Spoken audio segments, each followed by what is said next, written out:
আসসালামু আলাইকুম। আজ আমরা শিখতে যাচ্ছি HTML এর একটি গুরুত্বপূর্ণ টপিক টেবিল সম্পর্কে। টেবিল কি যারা কম্পিউটারের বেসিকে যে এক্সেল নিয়ে কাজ করেছেন তারা অবশ্যই বুঝে গেছেন। আর যদি না বোঝেন সমস্যা নাই। এরকমই একটা কাজ যেটা আমরা ওয়েব ব্রাউজারে টেবিলের মাধ্যমে করব। আর টেবিল হচ্ছে মূলত ইনফরমেশন আমাদের লিস্ট আকারে থাকবে। এটা টেবিল লিস্ট বলে থাকে আরকি।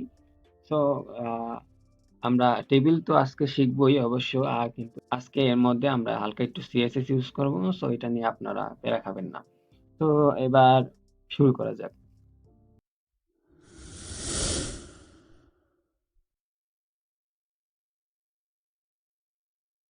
তো টেবিল বোঝার জন্য আমি ফাইল থেকে আপনাদের একটা ইমেজের মাধ্যমে হালকা একটু ধারণা দিয়ে নিই, অন্যথায় আপনারা বুঝবেন না। এই হচ্ছে আমাদের যে ভিজুয়াল কোডে যে কোডগুলো করব, এই কোডের নমুনা। এখানে আমরা টেবিল দিচ্ছি। টেবিল হচ্ছে যে আমরা এই যে টোটাল বক্সটা দেখতে পাচ্ছি তার কোন একটা বক্স, এই বক্সটা এর ভিতরে রয়েছে যে টেবিল টিআর কি, এটা হচ্ছে যে টেবিল রো। এখান থেকে এখানে দিলাম, এটা হচ্ছে এই যে আমরা দেখতে পাচ্ছি 1 2 3, যেটার ভিতরে রয়েছে সেটা হচ্ছে টেবিল রো। আর টিডি হচ্ছে যে সেল 1 সেল 2 সেল 3 দিছে, এটা হচ্ছে টিডির কাজ, মানে টেবিল ডিটেলস। ঠিক আছে? তো টেবিল ডিটেলস। আরেকটা আছে টিএইচ। টিএইচ হচ্ছে যে টেবিল হেডিং, মানে আমরা যদি স্কুলের নাম দেই, এখানে ধরেন আমি স্কুলের নাম দিচ্ছি, তারপরে দেব যে রামপাল, ধরেন একটা স্কুলের জায়গার নাম দিলাম। তারপরে এখানে যদি আমরা নেম দেই, যেমন স্টুডেন্টের নাম, তাহলে আমরা এখানে যদি আমি দিলাম আপন দিলাম। তারপরে এখানে যদি আমরা দেই যে রোল নাম্বার, তো এখানে আমরা ধরেন 7 8 দিয়ে দিলাম। তো যেটা উপরে দিচ্ছি সেটা হচ্ছে টেবিল হেডিং, একবার ইউজ হয়। আর ইনফরমেশন গুলো আমরা বারবার ইউজ করবো। আমরা এটা প্র্যাকটিক্যালি দেখলে খুব সহজেই বুঝতে পারবো। এবার চলুন প্র্যাকটিক্যালি দেখি। প্র্যাকটিক্যালি দেখার জন্য আমরা সরাসরি আমাদের ভিএস কোড স্টুডিও ওপেন করে নিই।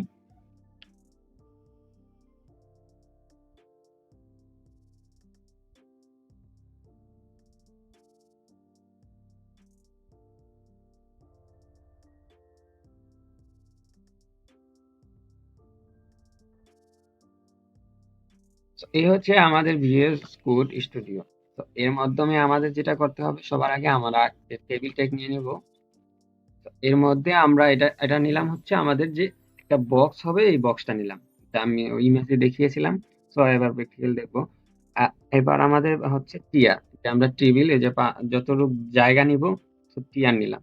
টিআর এর ভিতরে আমরা টেবিল হেডিং নিব। টেবিল হেডিং এর জন্য আমরা অবশ্যই দিব টিএইচ। টিএইচ দেওয়ার পর আমরা এখানে লিখব যে প্রথমে আমরা স্টুডেন্টের নামই দেই। সো স্টুডেন্টের নাম এম দিয়ে দিলাম, নেম নেম দিয়ে দিলাম। তারপর আমরা দেব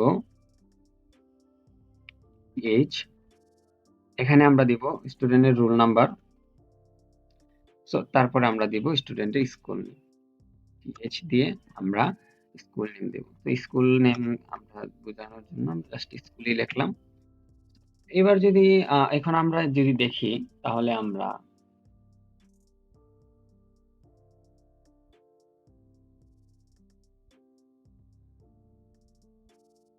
দেখতে পারবো যে এটা একটা হেডিং ট্যাগের মতো হয়ে গেছে।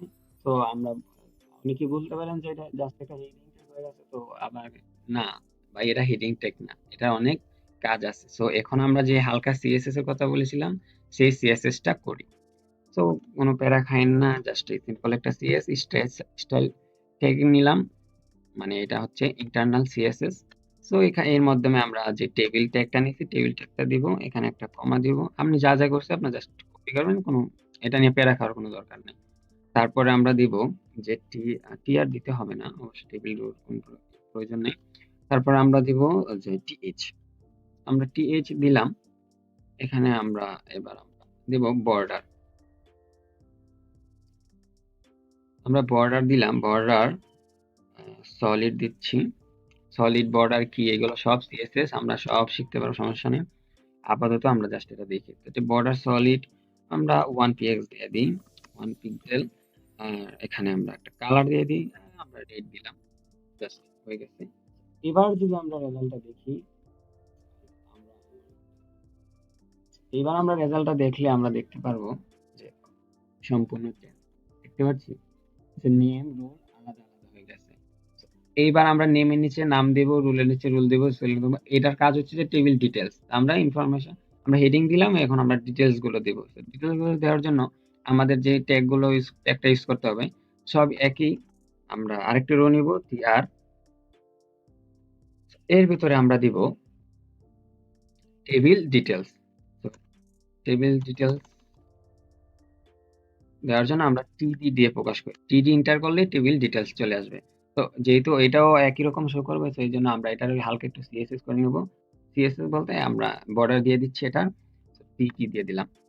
জাস্ট ওকে, আর কিছু করার প্রয়োজন নেই।